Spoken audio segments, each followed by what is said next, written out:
다시 해봅시다. 미말리.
서신 발 앞에 무릎 꿇고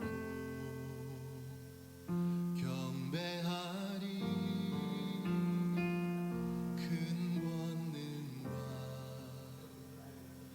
영광이 가득한 내 아버지 계신 이곳, 오 하나님, 그 빛난 얼굴 배우며 두 손 들고 나아가리. 찬송과 존귀와 영광과 능력은 그 하늘 보좌 위에 주님께. 함께 내 하나님, 내 하나님, 서신 발 앞에 무릎 꿇고 경배하리. 큰 권능과 영광이 가득한 내 아버지 계신 이곳, 오 하나님, 그 빛난 얼굴 배우며 두 손 들고 나아가리. 찬송과 존귀와 영광과 능력은 그 하늘 보좌 위에 주님께. 오 하나님, 그 빛난 얼굴 배우며 두 손 들고 나아가리. 찬송과 존귀와 영광과 능력은 그 하늘 보좌 위에 주님께.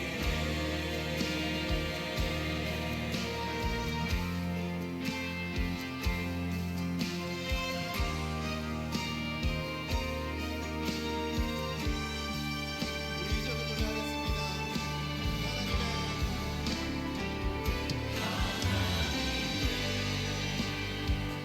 그 크신 사랑이 우리 죄를 사하셨네. 어린 양의 보혈의 은혜로 나 담대히 나아가리.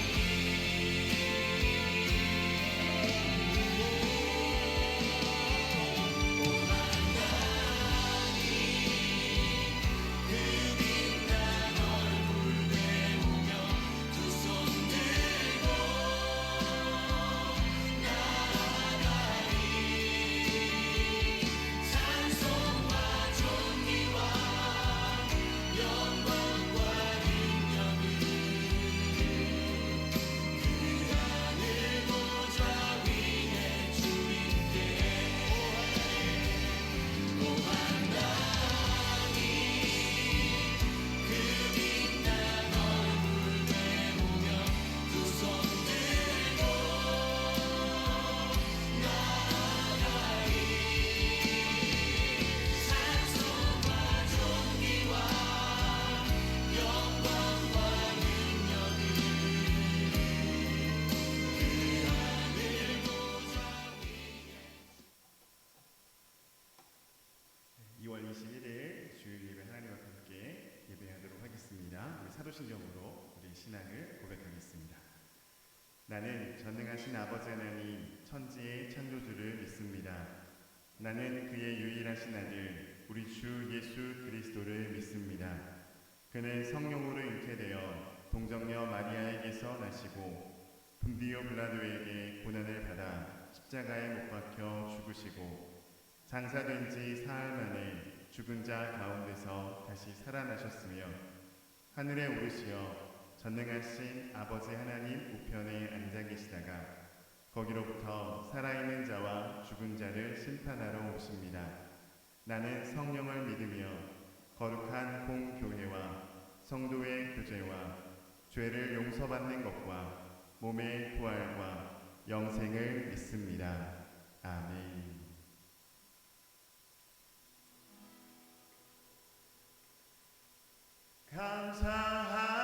감사함으로 주를 높이며 그 문에 들어가서 찬송함으로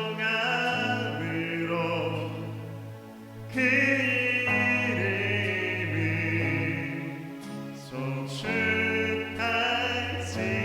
송축할지어다.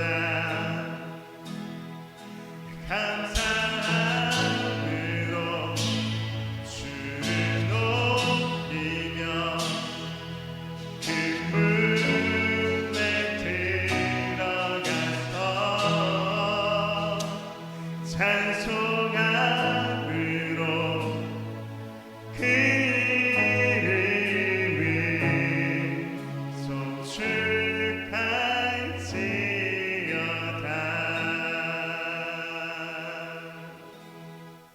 할렐루야!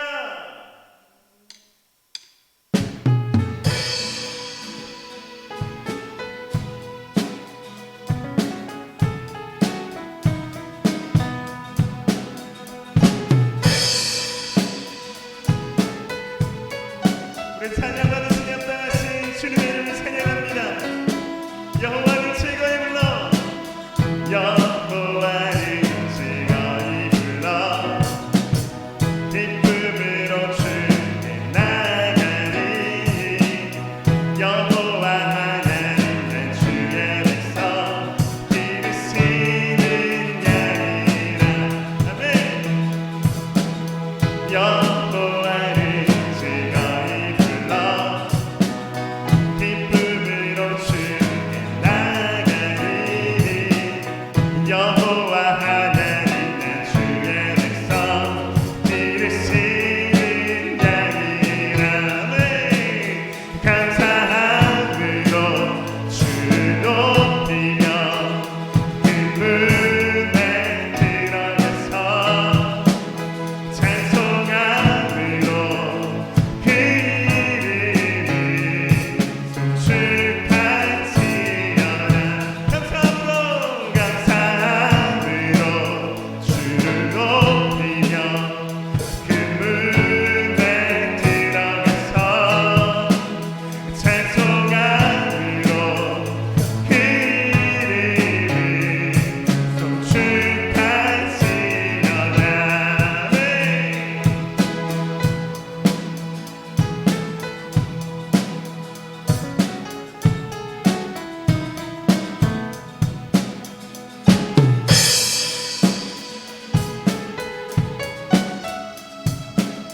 우리 다시 한번 찬양합니다.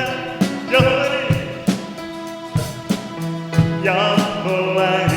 즐거이 불러 기쁨으로 주께 나가리. 여호와 하나님 난 주의 백성 기르시는 양이라. 여호와를 즐거이 불러 기쁨으로 주께 나가리. 여호와 하나님 난 주의 백성 기르시는 양이라. 감사함으로 주를 높이며 그 문에 들어가서 찬송함으로 그 이름을 송축할지어다. 감사함으로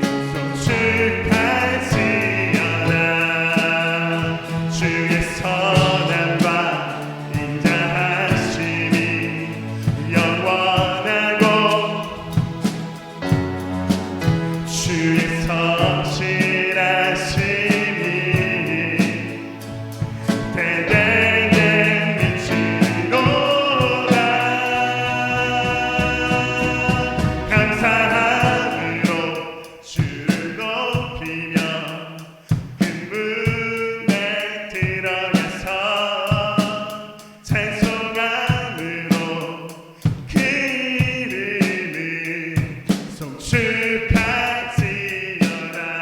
감사함으로 감사함으로 주를 높이며 그 문에 들어가서 찬송함으로 그 이름을 송축하지. 감사함으로 주를 높이며 그 문에 들어가서 찬송함으로 그 이름을 송축하지. 감사함으로 주를 높이며 그 문에 들어가서 아멘. 찬송함으로 그 이름을 송축할지어다. 송축하라 송축할지어다. 송축하라 송축할지어다.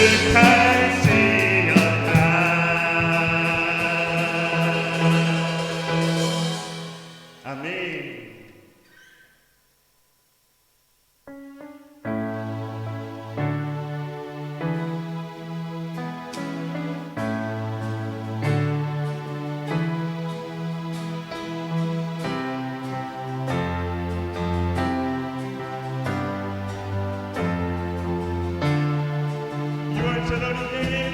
유월절 양의 피로 나의 삶의 문이 열렸네. 저금의 권세는 힘이 없네. 주 보혈의 능력으로 원수가 날 정죄할 때에도 난 의롭게 설 수 있네. 난 더 이상 정죄함 없네. 난 주 보혈 아래 있네. 다시 한번 유월절 어린 양의 피로 아멘. 나의 삶의 문이 열렸네. 저금의 권세는 힘이 없네. 주 보혈의 능력으로 원수가 날 정죄할 때에도 난 의롭게 설 수 있네. 난 더 이상 정죄함 없네. 난 주 보혈 아래 있네. 난 주 보혈 아래 있네. 그 피로 내 죄 사했네.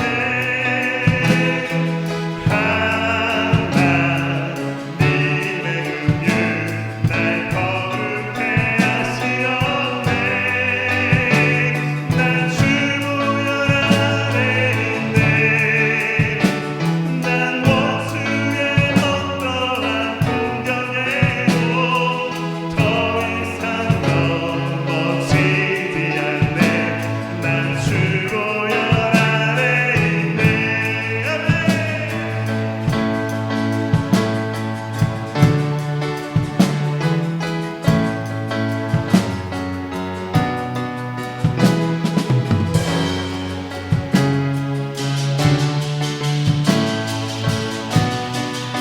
다시 한번 찬양합니다.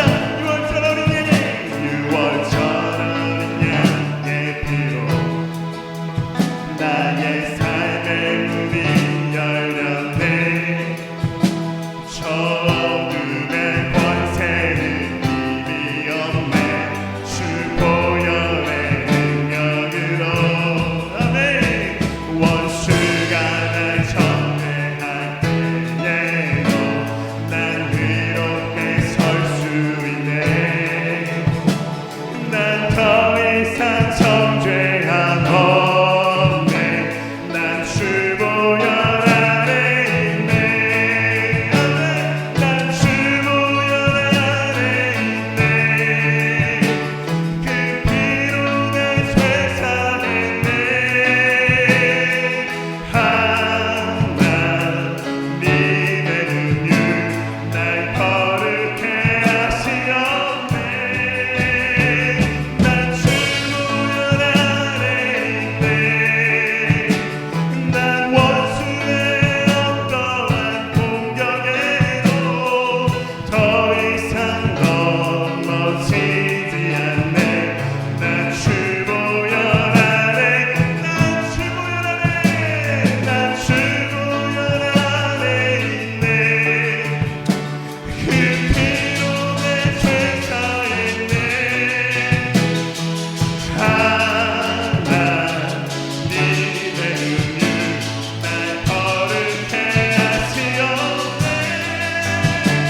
항상 섬기며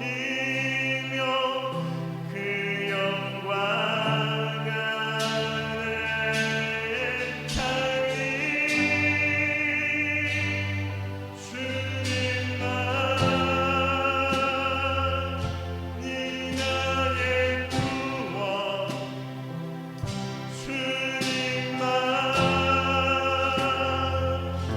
이 나의 천국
얻으시고 높임 받으시고 경배 받으시도록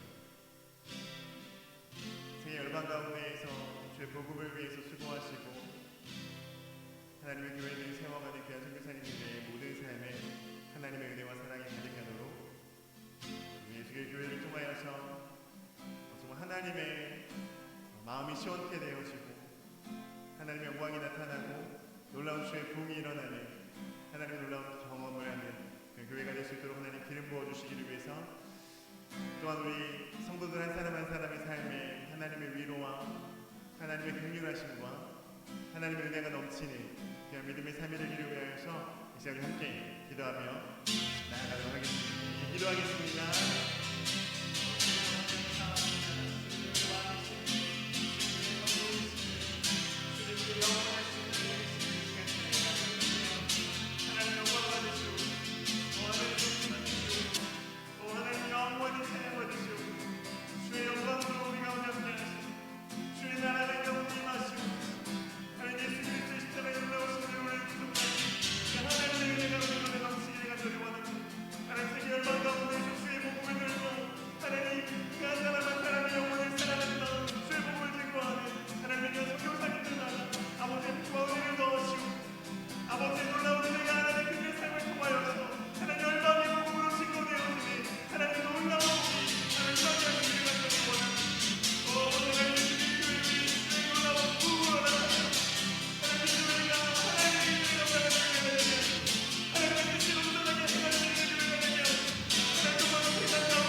지금 살아서 역사하신 아버지 하나님 감사합니다. 하나님의 놀라우신 은혜와 그 크신 사랑, 우리를 향하신 하나님의 그 끝없는 은혜와 긍휼을 이 시간 찬양하며 경배합니다.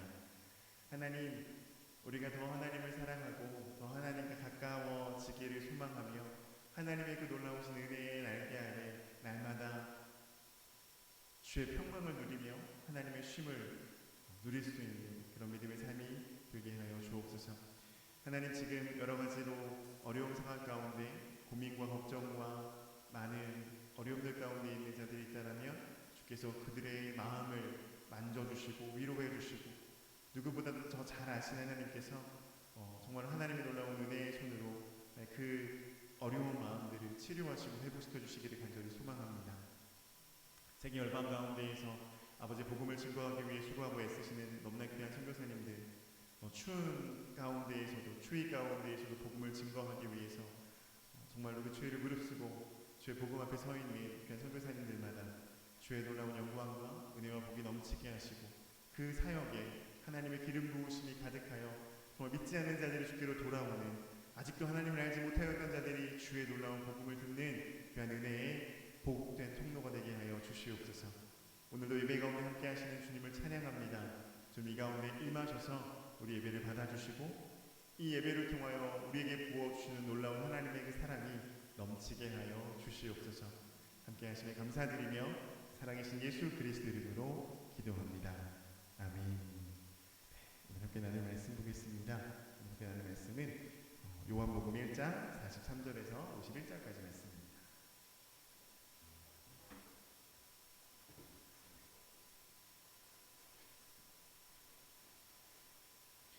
요한복음 1장 43절에서 51절까지 말씀 우리 함께 한 목소리로 공독하겠습니다. 이튿날 예수께서 갈릴리로 나가려 하시다가 빌립을 만나 이르시되 나를 따르라 하시니 빌립은 안드레와 베드로와 한 동네 벳세다 사람이라. 빌립이 나다나엘을 찾아 이르되 모세가 율법에 기록하였고 여러 선지자가 기록한 그 일을 우리가 만났으니 요셉의 아들 나사렛 예수니라.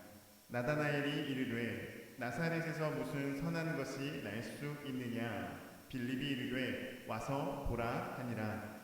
예수께서 나다나엘이 자기에게 오는 것을 보시고 그를 가리켜 이르시되 보라 이는 참으로 이스라엘 사람이라. 그 속에 간사한 것이 없도다. 나다나엘이 이르되 어떻게 나를 아시나이까. 예수께서 대답하여 이르시되 빌립이 너를 부르기 전에 내가 무화과 나무 아래에 있을 때에 보았노라.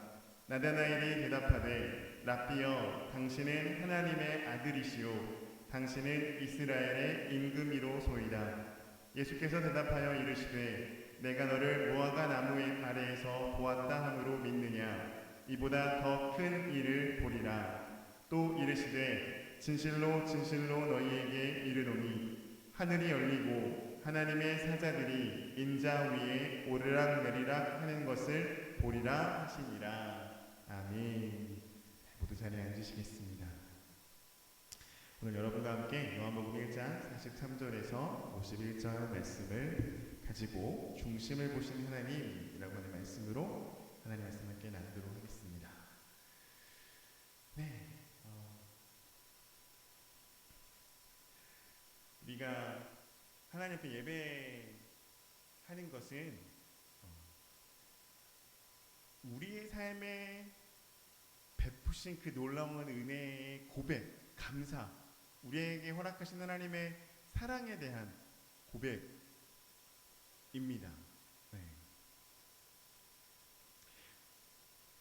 예배자는 하나님을 보면서 예배하는 사람이에요. 하나님을 보면서 예배하는 사람이라서 어떤 예배에 방해되는 요소와 예배 가운데에서 혹 내가 이것 때문에 이런 일 때문에 라고 하는 그것에 대해서 우리가 대적할 필요가 있어요. 이것이 나에게 예배하는 것에 방해되지 않도록 혹여라도 내가 이런 모습 때문에 하나님이 나의 예배를 받지 않으시지 않을까라고 하는 생각이 들 때 우리가 그것에 대해서 대적했으면 좋겠어요. 하나님이 내가 이것들을 행함으로 인해서 내 예배를 받지 않으시는 분이 아니라 그럼에도 불구하고 나를 사랑하시고 나를 긍휼히 여겨주시고 나를 용서하시는 분이 하나님이라고 하는 거죠. 우리가 그 하나님을 기억하면서 이 시간 예배 가운데 하나님 앞에 서기를 소망합니다. 오늘 여러분과 함께 중심을 보신 하나님이라고 하는 제목으로 하나님 말씀 나눌 텐데 여러분 혹시 저는 중학교 때였거든요. 저는 중학교 때였는데 도덕책 혹시 여러분 공부하신 적 있으세요? 여기 계신 여러분은 다 도덕책을 공부하시나요? 사회? 아니면 도덕이라고 배워요? 도덕이라고 배워요. 제가 중학교 1학년 때인 것 같은데 도덕책에 무슨 글이 있었냐면 신독이라고 하는 글이 있어요. 혹시 들어본 분 계세요? 신독 또는 신기독이라고 하는데 안 들어보셨어요? 다행이다. 제가 이걸 어떻게 기억을 하냐면 그때 제가 중학교 시절에는 참 매를 많이 맞았잖아요. 외우라고 했는데 안 외우면 막 매 맞는 그런 시기였거든요. 선생님이 이거 무조건 외워야 돼, 이건 시험에 나와 했던 게 뇌리에 약간 박혔어요. 워낙 안 외우면 혼난다 이게 있으니까 안 맞아보신 분들은 모르죠. 항상 1등 하셨던 분은 잘 모르실 거예요. 네. 근데 항상 중간이나 중간 뒤쪽에 있었던 사람들은 얼핏 잘못하면 어디서든지 모르게 매가 날라오기 때문에 항상 준비하고 있어야 돼요. 매를 안 맞을 수 있도록. 그때 어떤 기억이 있었냐면 신독하면 그 뜻은 딱 간단해요. 뜻은 뭐냐면 아무도 없는 곳이지만 누군가가 있는 것처럼 행동하는 삶이에요. 아무도 없는 그 상황에서도 끝까지 자신의 신의를 지키려고 애쓰는 삶을 신독이라고 하거든요. 이 글이 어디서 나오냐면 중용하고 대학이라는 책에 나와요.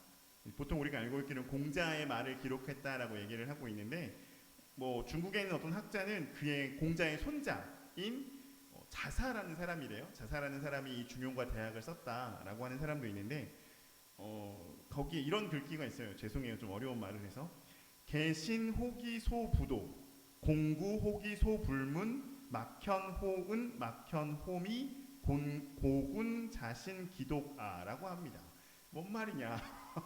어우, 다 한자예요. 한자의 음을 가지고 하는 건데 무슨 뜻이냐면, 남이 보지 않는 곳에서 스스로 경계하고 남이 듣지 않는 곳에서 스스로 두려워해야 한다.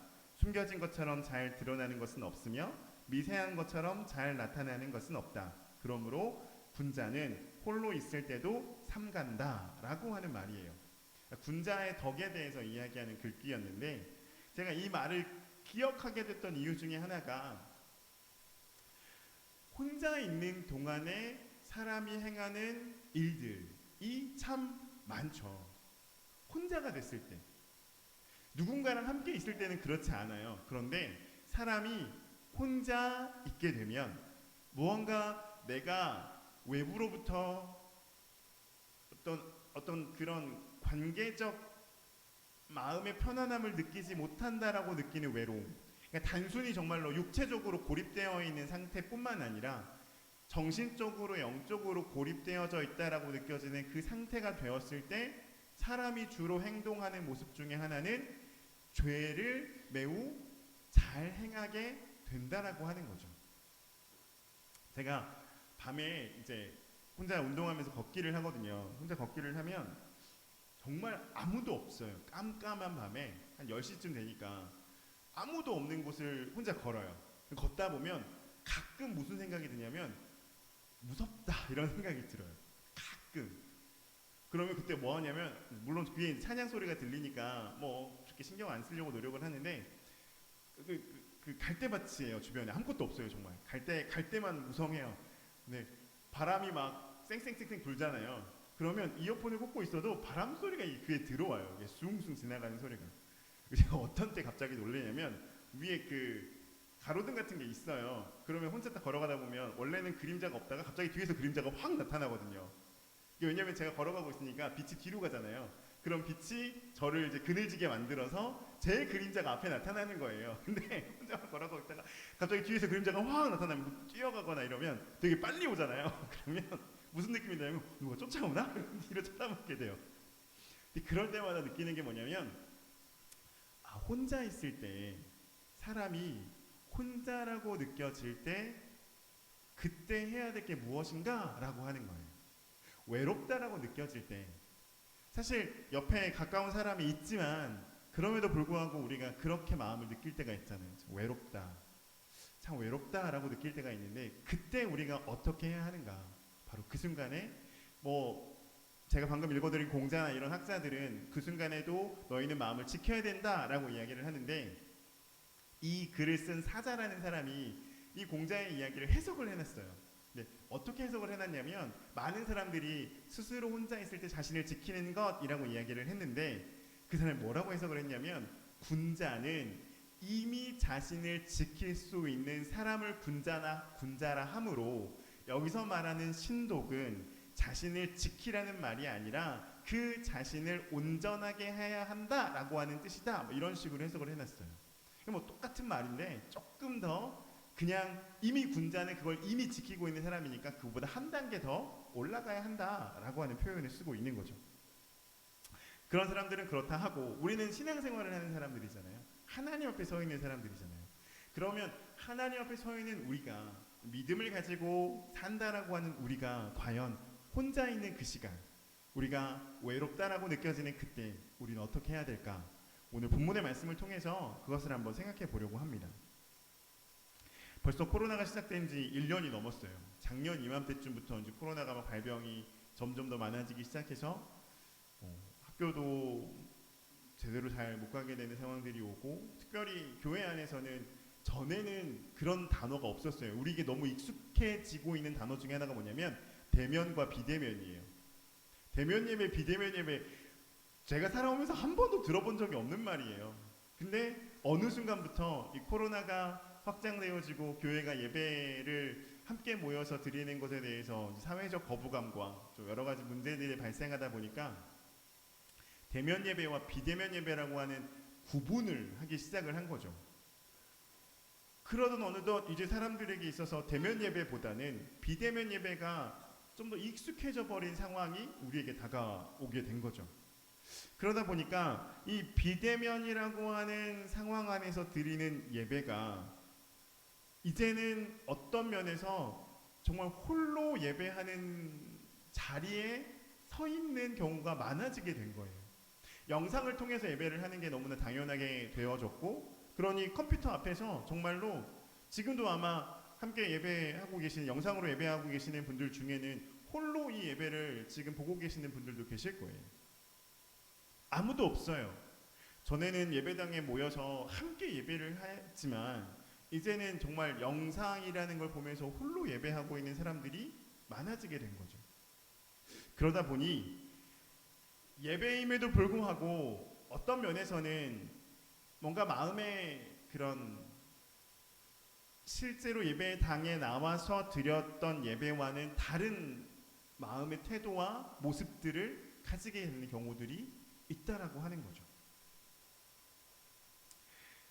진짜 우리가 신앙생활 하는 것 앞으로도 아마 반복될 것 같아요. 지금 1년이라는 시간이 이제 꽉 채워졌는데 과연 언제쯤이나 이 코로나가 종식이 되고 많은 사람들이 정말 예전과 같은 삶을 살게 될까, 여러 가지 말들이 많지만 벌써 변이가 엄청 많이 발생하고 있잖아요.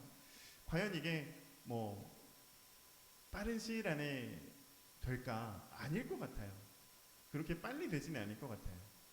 그렇다면 이 삶이 앞으로 뭐 꽤 오랜 시간 동안 되어진다라고 했을 때 우리는 과연 어떤 마음으로, 어떤 태도로 우리의 믿음을 지켜가야 할 것인가를 생각해 보아야 된다는 거죠. 오늘 본문에 보니까 예수님이 이제 첫 사역을 시작하시면서 제자들을 부르시는 과정의 모습이에요. 예수님이 제자들을 부르시거든요. 몇 명의 제자를 예수님 부르시죠? 12명의 제자를 부르세요. 그렇죠? 12명의 제자를 부르셔서 그들과 3년이나 되는 시간 동안 함께 계시면서 그들을 훈련시키시고 나중에 예수님이 승천하신 뒤에 그들을 이제 복음의 전도자로 파송을 하시죠. 그 과정 중에 오늘 첫 번째 빌립이라는 사람을 만납니다. 예수님이 빌립을 만나서 첫 번째 하셨던 말이 뭔 줄 아세요? 빌립을 제자로 부르실 때 딱 하나였어요. 나를 따르라. Follow me 였어요. Follow me. 나를 따르라. 그랬더니 빌립이 어떻게 해요? 예수님을 따라가요. 그리고 나서 바로 다음에 등장하는 게 뭐죠? 이 예수님을 따라갔던 빌립이 자신의 아마 친한 친구이거나 매우 가까이 관계를 하던 사람이었을 것 같아요. 나다나엘이라는 사람을 찾아가서 그에게 이야기합니다. 45절에 보니까 빌립이 나다나엘을 찾아 이르되 모세가 율법에 기록하였고 여러 선지자가 기록한 그 일을 우리가 만났으니 요셉의 아들 나사렛 예수니라. 자, 지금 빌립이 예수님을 뭐라고 소개하고 있어요? 모세가 율법에 기록하였고 여러 선지자가 기록한 그 이라고 설명을 하고 있는 거죠. 자, 여기서 우리가 먼저 하나 생각해 볼 수 있는 건 나다나엘이라고 하는 사람에게 지금 빌립이 예수님을 소개할 때 어떤 방식으로 소개를 했어요? 성경에 기록되어 있었던 그가 바로 이 사람이다 라고 이야기를 하고 있는 거죠. 그렇다면 나다나엘은 그 성경의 이야기들을 뭐하고 있었던 사람이에요? 기억하고 있었던 사람이고 그에 대해서 관심 있었던 사람이라는 것을 우리가 알 수 있다는 거죠. 이렇게 얘기를 했더니 지금 빌립이 마지막에 했던 말이 나사렛에서 온 예수라 라고 이야기를 한 거예요. 그랬더니 나다나엘이 뭐라고 대뜸 대답을 하냐면 46절에 나다나엘이 이르되 나사렛에서 무슨 선한 것이 날 수 있겠느냐라고 하는 말을 하는 거죠. 예수님이 나사렛 출신이잖아요. 그러면 나사렛이란 동네가 어떤 동네였을까? 많은 학자들이 뭐라고 얘기하냐면 갈릴리 지방이에요. 지금 예수님이 제자들을 부른 곳이 갈릴리잖아요. 갈릴리가 위치상 어디냐면 예루살렘에서 가장 북쪽, 이스라엘의 가장 북쪽에 있는 곳이에요. 그러면 경계선이겠죠. 이방인들과 경계선에 살고 있었던 사람들이고 이방인들이 자주 왕래하는 곳이에요. 그래서 사실은 예루살렘 남유다 쪽에 살고 있었던 사람들은 사마리아나 그 위에 있는 북이스라엘 중에서도 그렇고 갈릴리 쪽에 있는 사람들을 약간 배타시했어요. 왜냐하면 여러 민족들이 섞여서 살다 보니까 약간 오리지널하지 못하다라고 하는 생각에 조금 배타시했는데, 너무 재미있는 건 그 중에서도 나사렛이라고 하는 동네는 가장 많은 이방인들이 섞여 살던 곳이라고 하는 거예요.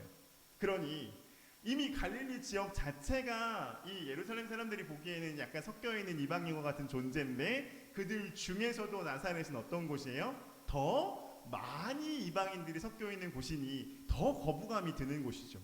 그러니 성경을 연구하고 성경을 바라보고 있었던 나다나엘이 느끼기에 나사렛에서 나온 예수다라고 하니까 왠지 좀 꺼려지는 거죠. 왠지 이상한 거예요. 무슨 나사렛에서 무슨 선한 것이 날 수 있어. 거기는 약간의 그런 하나님에게서 좀 멀어진 곳이야. 소외라고 얘기할 수 있는 그런 곳이야 라고 이야기를 하고 있는 거죠. 그럼에도 불구하고 재밌는 건 나다나엘이 어떻게 했어요? 빌립을 따라갔어요. 왜요? 빌립이 뭐라 그랬어요? 그렇게 얘기하니까 빌립이 뭐라고 얘기해요? 빌립이 이르되 와서 보라. 딱 한마디 했잖아요. 와서 보라. 야, 그렇게 생각만 하지 말고 와봐. 보고 얘기해. 보고 생각해. 라고 이야기를 한 거예요. 나름 관계가 되게 좋았나 봐요. 그리고 나다나엘도 이미 마음에 그런 소망들이 있었으니까 나다나엘이 예수님을 찾아옵니다. 예수님 찾아왔을 때 예수님이 나다나엘을 보고 이렇게 말씀하세요. 47절에 보라, 이는 참으로 이스라엘 사람이라 그 속에 간사한 것이 없도다. 저는 이 말씀을 보면서 제가 그런 마음이 들었어요. 나도 예수님께 나중에 이런 칭찬 한번 들어보고 싶다. 정말 참 이스라엘 사람이구나. 그 속에 간사한 것이 없구나. 우리말로 바꾸면 야, 정말로 너는 내 제자다운 삶을 살고 있구나. 너 안에 거짓이 없구나. 넌 정말 그리스도인이구나. 너가 정말 나의 참 제자구나. 라고 하는 말 정말 듣고 싶더라고요. 여러분도 그런 소망이 생기시기를 축복합니다. 그런 소망이 생겼어요. 이런 이야기를 들었어요. 그랬더니 지금 첫 만남이잖아요. 나다나엘과 예수님이 첫 만남인데 나다나엘이 걸어오는 것을 보시고 예수님이 하셨던 말씀이 야, 참 이스라엘 사람이구나. 네 속에 간사한 게 하나도 없어 라고 얘기했더니 나다나엘의 마음이 어땠을까요? 여러분 한번 상상해 보세요. 내가 누군가를 처음 만났어요. 제가 만났다고 생각해 보시는 상상 속에 여러분과 제가 처음 만났는데 제가 한 말이 야, 참 진짜 그리스도인이시네요. 마음속에 아무런 거짓이 없으신 참 멋있는 분이시네요 라고 하는 이야기를 했다고 해보세요. 여러분 그 말이 믿어지세요? 처음 만났는데 사기꾼이지. 진짜 사기꾼 같은 거지. 아니 이 사람이 무슨 말을 하려고 나를 이렇게 구워 삶아? 이상하다. 경계부터 하게 되는 거죠. 나다나엘이 똑같아요. 옛날이나 지금이나 똑같은 거예요.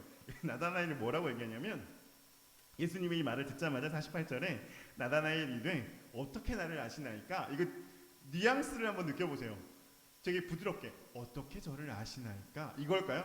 나 어떻게 아는데? 이런 걸까요? 누가 봐도 이거예요. 속마음이 그거죠. 도대체 나를 언제 봤다고, 나를 뭘 안다고 갑자기 날 보고 참 이스라엘 사람이라니, 속에 뭐 간사한 것이 없다니, 이렇게 말하는 게 말이 돼? 난 잘 안 믿겨져. 근데 예수님이 그때 또 말씀하세요. 그때 하셨던 말씀이에요. 빌립이 너를 부르기 전에 네가 무화과 나무 아래에 있을 때에 보았노라.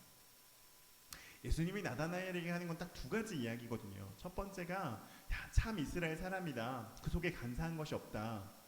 도대체 당신이 나를 어떻게 아는데 그런 이야기를 합니까? 라고 얘기를 했더니 빌립이 너를 부르기 전에 너가 무화과 나무 아래에 있을 때 내가 너를 보았다 라고 이야기를 한 거예요. 이 말을 들은 나다나엘의 삶이 갑자기 바뀌죠. 그의 태도가 바뀌어요. 이제 예수님을 보고 뭐라고 부르냐면 라비어라고 부르는 거예요. 선생님이라고 부르는 거죠. 갑자기 선생님 그러면서 뭐라고 얘기하냐면 당신은 하나님의 아들이시오. 당신은 이스라엘의 임금이로소이다 라고 얘기를 하는 거예요. 태도가 완전히 바뀌는 거예요. 무화과 나무 아래에서 내가 너를 보았다 라고 하는 그 한마디에 당신은 하나님의 아들이시오, 임금이십니다. 이스라엘의 임금이십니다라고 지금 얘기를 하고 있다는 거죠. 어떻게 이럴 수 있었을까? 어떻게 이 한마디에, 이 무화과 나무 아래에서 보았다라고 하는 이 한마디에 그렇게 삶의 태도가 바뀌어질 수 있었을까?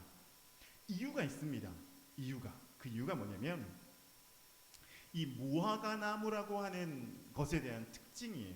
사진을 하나 보여드릴게요. 무화과 나무 여러분 잘 아시겠지만 이스라엘 지역에 있는 무화과 나무가 얼마나 크냐면 대단히 커요. 많이 크죠. 이스라엘 여러분 아시는 것처럼 낮 기온이 매우 높아요. 고온이고 건조하죠. 고온 건조한 곳의 특징이 뭐냐면 그늘에 들어가면 매우 시원하다라고 하는 거예요. 보시는 것처럼 그 나무가 되게 크다 보니까 그 밑에 그늘이 생기게 되고요. 여기도 지금 유적지 중에 하나인데 밑에 보면 돌들이 있어요. 돌들이.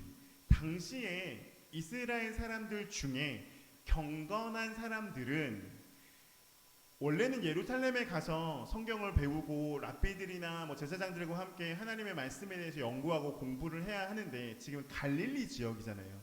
예루살렘까지 가기가 너무 멀어요. 물론 성경에 명령한 대로 1년에 3번 절기를 따라서 남자들은 꼭 예루살렘에 가서 하나님 앞에 제사를 드리고 와야 하는데 모든 사람이 그렇게 할 수 없잖아요. 그러다 보니 이 무화과 나무 아래가 어떤 곳이었냐면 하나님의 말씀을 연구하고 싶은 사람들이 모이는 곳이었어요. 하나님의 말씀을 함께 나누고 그 말씀을 읽고 말씀에 대해서 서로 이야기할 수 있는 공간이 바로 무화과 나무 아래였다고 하는 것이죠. 또한 사람들이 보통 기도의 자리를 찾는데 아무데나 가서 기도할 수 없잖아요. 그렇게 기도하기를 원하는 사람들이 찾아갔던 곳이 바로 이 무화과 나무 아래예요. 이런 곳에서 사람들이 함께 모여서 기도하고 또 홀로 그곳에 가서 기도하고 하나님의 말씀을 연구했던 곳, 하나님의 말씀을 읽었던 곳, 그곳이 바로 무화과 나무 아래라고 하는 것이죠. 이런 특징들을 가지고 있다 보니 이 나다나엘이 앞에 말씀드린 것처럼 빌립이 나다나엘을 부를 때 모세가 기록한 대로 선지자들이 기록한 그 일을 내가 보았다라고 한 그 이야기의 전달이 이미 나다나엘은 성경에 기록된 내용들을 토대로 연구를 하면서 하나님의 메시아가 곧 우리에게 오신다라고 하는 것에 대한 기대감을 가지고 있었던 사람이에요. 말씀을 연구하는 사람이었고 또 하나님 앞에 기도하는 사람이었다라고 하는 거죠. 그가 뭐라고 기도했을까? 유추를 해보면 그가 했던 기도는 하나님의 메시아가 어서 우리에게 오시기를 원합니다라고 하는 그 기도를 하지 않았을까라고 추측해볼 수 있다라고 하는 거죠. 또 하나 말씀드리면 이 무화과 나무가 성경에 참 여러 번 등장하거든요. 성경에 가장 첫 번째 등장하는 무화과 나무가 뭔 줄 아세요? 제일 처음 등장하는 무화과 나무 언제일까요? 에덴 동산에서의 일이에요. 기억나요? 뭔지? 아담과 하와가 동산 중앙에 있는 나무 실과를 먹고 나서 어떻게 되죠? 그들이 벗었음을 알고 부끄러워하였다라고 얘기를 해요. 그 다음에 뭐가 나오냐면 그들이 무화과 잎을 가지고 가렸더라 라고 하는 게 나오거든요. 무화과 잎을 가지고 몸을 가리는 역할을 했던 거죠. 또 하나가 있어요. 예수님이 이제 그 제자들을 막 부르시면서 사역을 하시던 중에 삭개오라는 사람을 만나게 되죠. 삭개오가 키가 작았잖아요. 삭개오가 어디에 올라가죠? 나무에 올라가죠. 무슨 나무에 올라갈까요? 성경에 돌감람나무라고 되어 있거든요. 이게 뭐냐면 무화과 나무예요. 무화과 나무. 삭개오가 올라갔던 곳이 바로 이곳이에요. 또 하나 더 말씀드릴게요. 예수님이 이제 생애의 마지막 십자가의 길을 가시기 전에 예루살렘에 입성하시죠. 예루살렘에 들어갈 때 예수님이 어떠셨어요? 시장하셨어요. 그래서 무화과를 보고 그 무화과에 열매가 있는지 가서 보았는데 열매가 없었죠. 잎만 무성하고 열매가 없었어요. 그래서 예수님이 어떻게 하세요? 저주하시죠. 그랬더니 나올 때 제자들이 보니까 그 나무가 어떻게 됐어요? 다 죽어버렸어요. 자, 그러면 이 무화과가 상징하고 있는 게 무엇인가? 무화과의 상징이 뭐냐면 탈무드에도 기록되어 있지만 하나님의 성전을 상징을 하고 있는 거예요.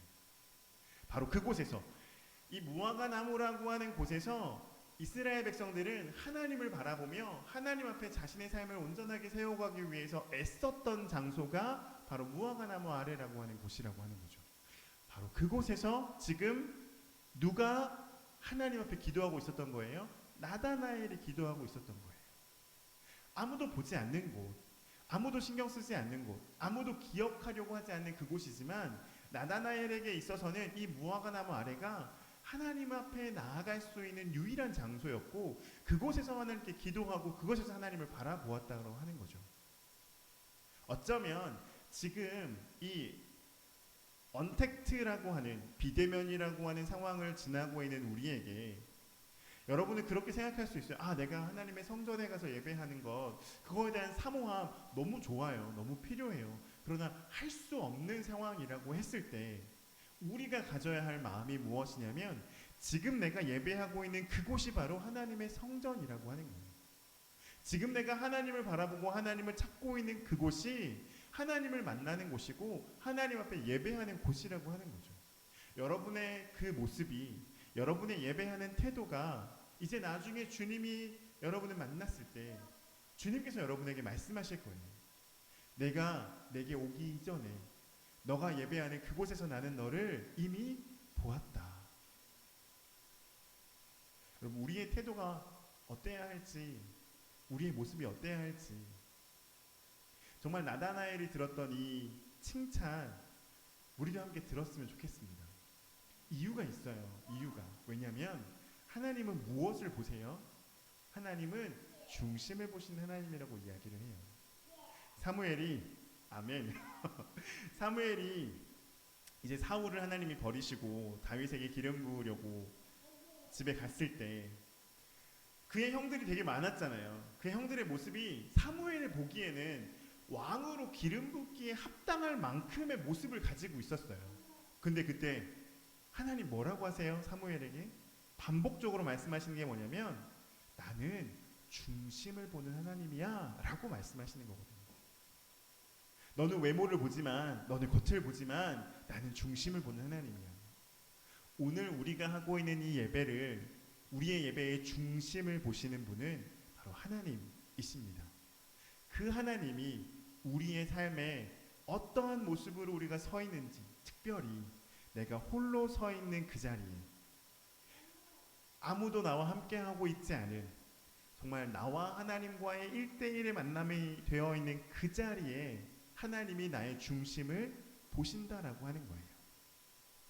우리의 삶이 정말 하나님 앞에, 내가 예배의 자리에, 이런 예배의 처소에 와 있을 때든지 그렇지 않을 때든지, 우리가 함께 모여서 많은 사람들이 모여서 예배할 때이든지 홀로 하나님 앞에 서서 예배할 때이든지, 우리의 중심이 진정으로 살아계신 그 하나님 앞에 온전하게 깨어있는, 그러므로 말미암아 나중에 우리가 주님 만났을 때 정말로 주님으로부터 나다나엘이 들었던 것처럼 칭찬 들을 수 있는 그런 믿음의 삶이 되는 저와 여러분 모두가 되기를 주님의 이름으로 축원합니다. 기도하겠습니다. 참 좋으신 아버지 하나님, 감사합니다. 우리가 서 있는 그곳, 우리가 예배하는 그곳이 바로 주님을 만나는 자리고 주님과 함께하는 자리임을 하나님 우리가 기억합니다. 어느 곳에서든지 우리가 그 주님을 바라보며 믿음으로 온전하게 서 있는 삶이 되게 하여 주시옵소서. 정말로 주님께 칭찬받는 믿음의 삶이 되기를 원합니다.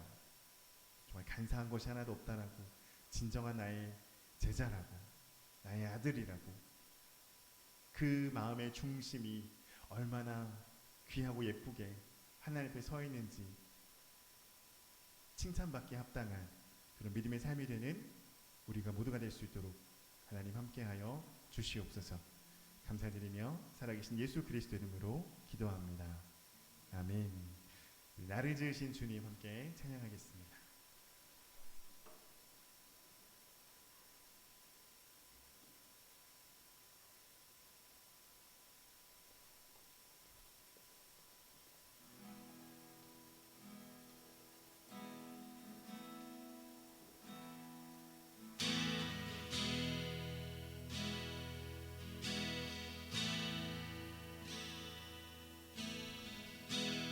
나를 지으신 주님 내 안에 계셔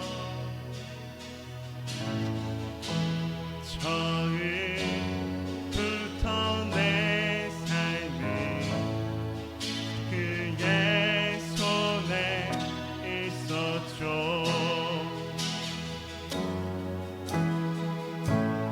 내 이름 아시죠. 내 모든 생각도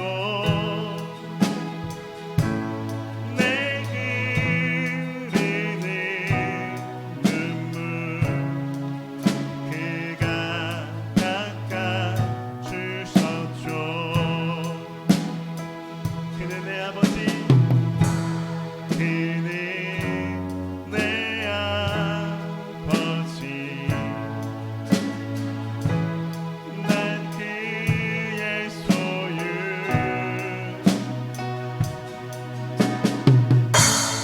내가 어딜 가든지 날 떠나지 않죠.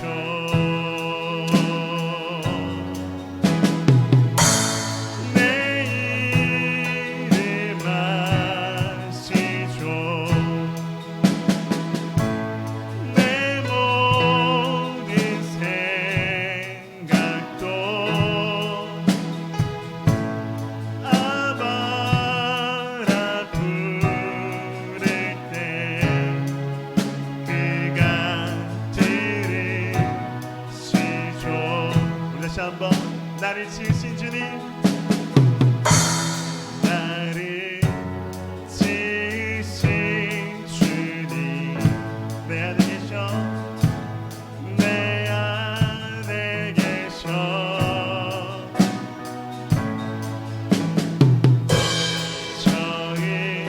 처음부터 내 삶은 그의 손에 있었죠. 그는 내 아버지 그는 내 아버지 난 그의 소유 난 그의 소유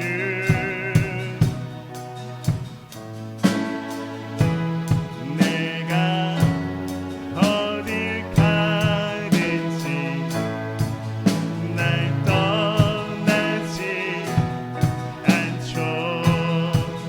아멘. 내 이름 아시죠. 내 이름 아시죠. 내 모든 생각도 내 흐르는 눈물 그가 닦아주셨죠. 내 이름 아시죠. 내 이름 아시죠.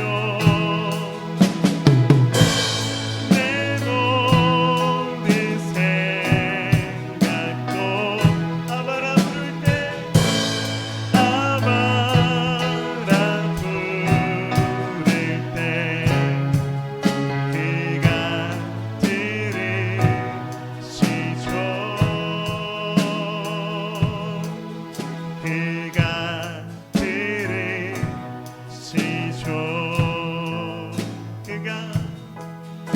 그가 들으시죠. 그가 들으시죠.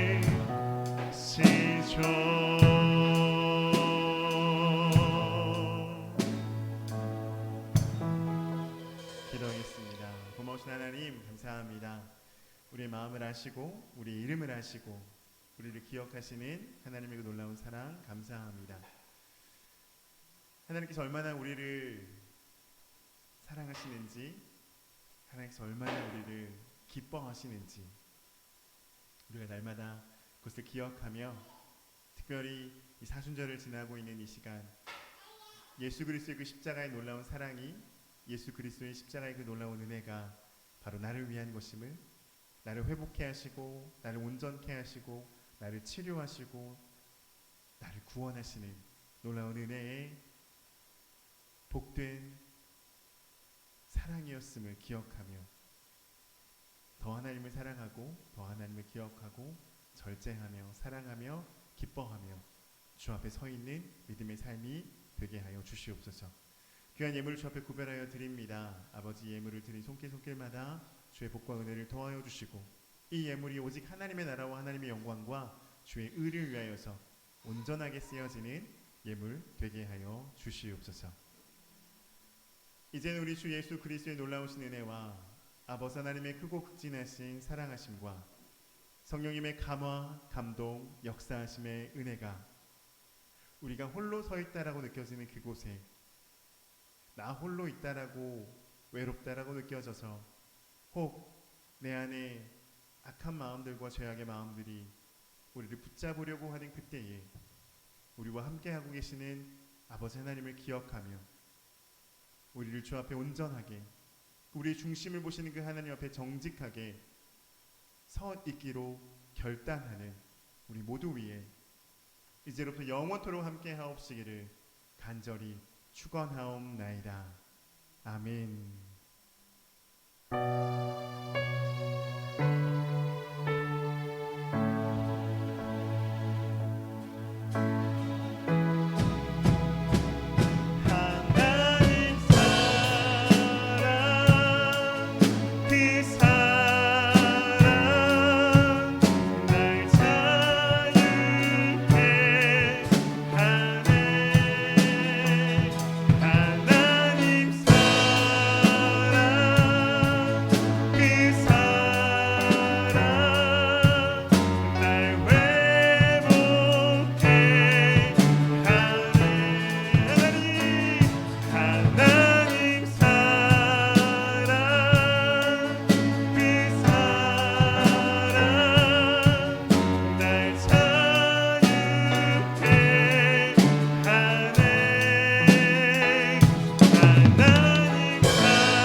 한 주간도 승리하신 여러분 되기를 소망합니다. 예배 마치겠습니다.